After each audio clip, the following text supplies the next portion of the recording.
Let's do it. It's Monday, which means it's time for the weekend box office report brought to you by our friends at AMC Theaters. It was a tight race for the #1 spot at the box office, but in the end, Batman and Superman were no match for Melissa McCarthy. The Boss, starring McCarthy, took #1 with an estimated $23.5 million, enough to narrowly beat out Batman vs. Superman: Dawn of Justice. The superhero matchup fell just short of a third weekend at #1, earning $23.4 million and bringing its total after 3 weeks to $296.7 million. Disney's Zootopia took the #3 spot with $14.5 million, bringing its total to $296.2 million after 6 weeks in theaters. Universal's My Big Fat Greek Wedding 2 took the #4 spot with $6.4 million, and the weekend's other new release, Hardcore Henry, took in $5.1 million for the #5 spot. Mark, what are your thoughts on the weekend's box office numbers? Well, look, we'll talk about why Batman v Superman simply can't catch a break, even though, look, it's been in theaters for a while, and now The Boss comes and knocks it out of the top spot. I was more concerned about the undercard this week, and I lost that one too, because I was hoping Hardcore Henry would come in ahead of My Big Fat Greek Wedding 2. Hardcore Henry is a movie that I'm a huge fan of, but I understand it's only making $5 million in over 3,000 screens because the movie simply is not for everybody. It really isn't, but if you love hardcore action, you should check that movie out. Now, as far as Batman v Superman goes, you're looking at the diminishing returns in the box office. Initially didn't quite hit the estimate that people like you and me, Schnepp, thought it might with $200 million. It missed that mark. The critical reviews weren't great. Some fans loved it. Other fans were so-so on it. And so when you see it come out and in its third week of release,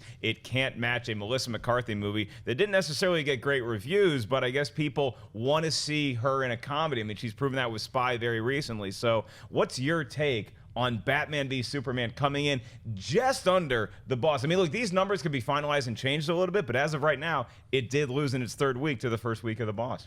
Well, my take is just, word of mouth has finally hit Batman v Superman. I think, a lot of critics pretty much panned it when it came out, but fans and a lot of diehard, Batman, Superman fans who went and saw it and just said they loved it, 9 out of 10, 10 out of 10, stuff like that. They saw it, and then they didn't come back. And then the people who were like, I'm going to wait till second weekend, kind of didn't go after hearing all the bad buzz from, the audience reviews went to like 70%, which is basically a C. Like something like Deadpool got like, I think it was a B or 85% audience out, or what, it might have even been higher, but I think that ultimately affected it. I mean, when you really think about it, this is the third weekend for Batman v Superman, and for it to come in second, none of us would have said that. None of us would have expected that, but it's a close race, especially with The Boss also getting like lukewarm reviews. I wasn't excited to see it, but you told me you enjoyed it, so I might go see it. But to me, the big stunner was Hardcore Harry. Or it's Henry? What is it? Henry. I call it Hardcore Harry, and then I get corrected, and then it's actually Hardcore Henry. Right. Don't look up Hardcore Harry. That's a different movie. It's a very different thing on the internet. Very different. Yeah, I'm still looking forward to seeing it, but it's surprising that a lot of video game people didn't go out to embrace it, especially because a lot of people said, "Wow, it's like watching a video game." You know why? Because the video game players were at home playing video games. Right. That's why. It makes a lot of sense. It's a super violent movie, and it's even hard to market because everything in the movie is so violent. It's hard to show a lot of that stuff on TV. Dennis, what was your overall take of the box office? Well, usually I do Friday show, and Christian's always there, and we've been battling on our box office predictions. I'm usually the winner.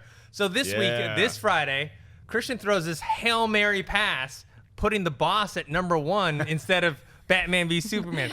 And for some reason, Melissa McCarthy's in the end zone, shoves down Batman v Superman, shoves everyone else down, and catches the ball. It's pass interference, throw the flag. And scores the touchdown. So myself and Josh and everyone online was just giving Christian a hard time, just giving him crap about how could you put Boss at #1. Well, it looks like he was right. Yeah, it just looks like Batman v Superman just doesn't have the staying power that we thought it was going to have. It still makes a ton of money. It's going to cross over 300 million domestically. I think probably over 800 worldwide.